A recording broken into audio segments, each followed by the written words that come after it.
예. 자, 세 번째로 이번에는 장애인 단체에 대해서 한번 살펴보도록 할까요? 예, 여러분들 세계 최초의 장애인 단체가 우리나라에 있었다 그러면 어떻겠습니까? 믿으시겠습니까? 예, 정말로 우리나라에 존재했습니다. 물론 세계 지금 현재 장애인사가 쓰여지지 않아서 정확한 건 아니지만 현재 제가 조사한 바로는 전 세계적으로 해서 최초의 장애인 단체는 우리나라에 있었고 그게 바로 명통시였다고 생각을 합니다.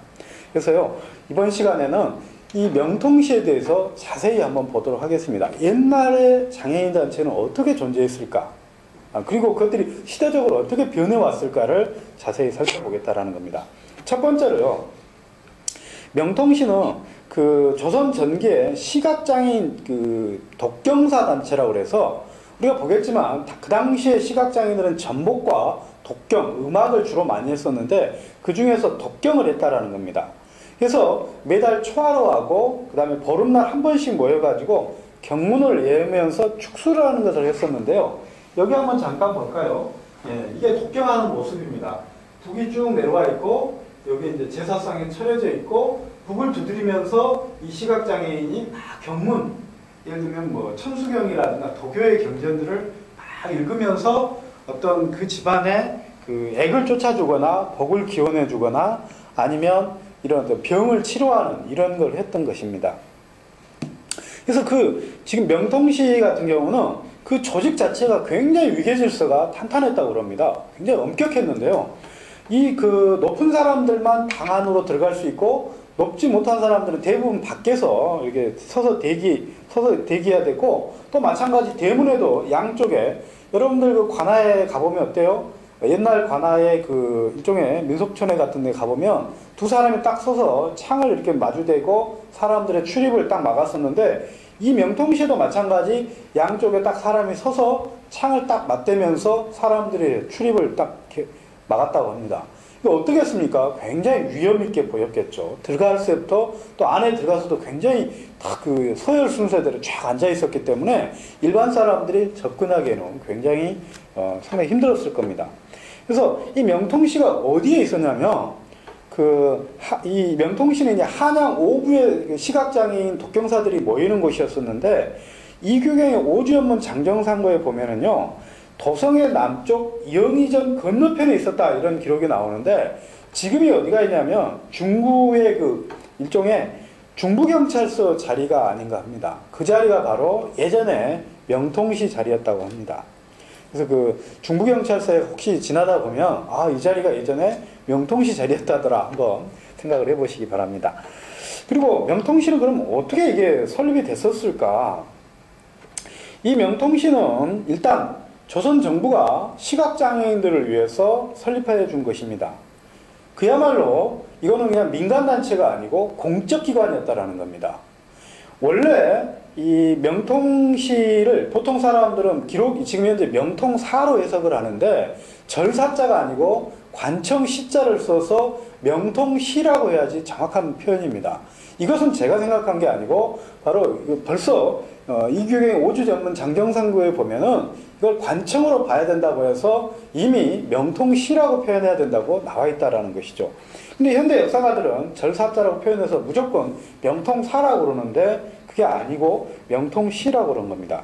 그래서 지금 현재 정부에서는 끊임없이 여기에 이제 또 정부 지원을 했었는데 어떤 식으로 지원을 했냐면 명통시에 대해서 그 건물을 계속해서 수선해 준다거나 아니면 거기에서 일할 수 있는 심부름꾼, 그러니까 노비들을 지원해 준다거나 아니면 거기에 필요한 생필품들, 배라든가 아니면 쌀을 제공해 주는 그런 역할을 통해서 장애인들이 단체 활동을 할 수 있게 정부에서 계속해서 이렇게 지원을 해줬다는 걸 알 수가 있습니다. 언제쯤 이게 설립이 됐었냐면요, 벌써 지금으로부터 약 600년 전에 설립이 된 겁니다. 기록으로 보면은요, 일단 그 태종 때 이후, 세종 때부터 단종, 세조 때, 조선 전기까지 지금 계속 설립이 됐었는데요. 의외로 그 조선 전기에는 굉장히 활발한 활동을 하다가 조선 중기에는 좀 침체된 것 같습니다. 왜냐하면 사림들이 희한하게, 여러분들은 사림하면 청렴결백한 그 정치를 생각하지만 세상이라는 항상 그런 이야기 하잖아요. 음이 있으면 양이 있고 양이 있으면 음이 있는데 살인들의 가장 큰 문제점은 정치적으로는 굉장히 도덕주의를 표방했지만 또 한편으로는 뭐냐면 그렇게 하다 보니까 자연스럽게 약자들, 여성이라든가 아니면 장애인들의 인권보호 문제는 상당한 한계를 노출했었거든요. 그래서 우리 한국의 여성사라든가 장애인사는 살인들이 등장하면서부터 서서히 기반을 잃어가기 시작하는데 역시 장애인사도 마찬가지 살인들이 합리주의를 내세우면서 이런 독경이라든가 전복을 굉장히 이단시해버리면서부터 서서히 사라지게 되는데 그러면서 명통시도 서서히 조선 중기 때부터 활동이 드물어지다가 임진왜란 때쯤 해서 폐지가 되고 다시 효정대에는 맹청이라고 해가지고 새롭게 복구가 됐었습니다. 그러니까 어찌 보면 명통시의 역사는 조선 전 중기에 쭉 흘러오다가 이 전쟁 때문에 약간 흐트러져 있다가 다시 효정대 때 복구가 돼가지고 고종대까지 조선 말기까지 쭉 내려온 우리의 전통적인 장애인 단체였다는 겁니다. 이 명통시가 국가에서 하는 일이 무엇이었을까? 바로 이들이 하는 일은 주로 뭐였냐면 일종의 그 가뭄이 들었을 때 아주 극심한 가뭄이 들었을 때 정부의 요청에 의해서 기우제를 지내준 역할을 했습니다. 아까 같이 독경을 통해서 기우제를 지내고 또는 일식과 월식을 막아주는 역할을 했습니다. 예전 사람들은 일식과 월식이 생기면 굉장히 무섭게 생각을 했죠. 특히 임금이 굉장히 두려워했었는데 이 일식과 월식을 쫓아내기 위해서 북을 치면서 이 일종의 이 독경사들이 해서 북을 치면서 그걸 액을 쫓아내려고 했다라는 겁니다. 또 하나 그 정부에 질병이 생겼을 때 왕족들이 질병이 생겼을 때 질병 치료를 역할을 해주는 특히 세종대에 왕실에 질병이 있었을 때는 이 세종이 많이 이 독경사들을 불러서 질병을 치료하게 해줬었는데 그것은 이 도지정근이라고 했었습니다. 그래서 의외로 세종 때에는 이러한 어떤 독경사들에 의존해서 질병을 치료하려는 게 상당히 많았습니다. 그래서 이렇게 명통시 사람들이 집단으로 가서 이런 행사를 해주고 대신에 이제 정부에서는 그들에게 이런 쌀이라든가 아니면 배라든가 콩 같은 일종의 생필품을 이들에게 이제 하사를 해준 것이죠. 그래서 이렇게 명통시는 어떠냐면 이런 민간단체라든가 그러니까 민간에서 이루어진 게 아니고 정부의 지원을 받은 이 역사상 틀림없는 공적인 기관이었다라는 게 가장 큰 의의가 있고요.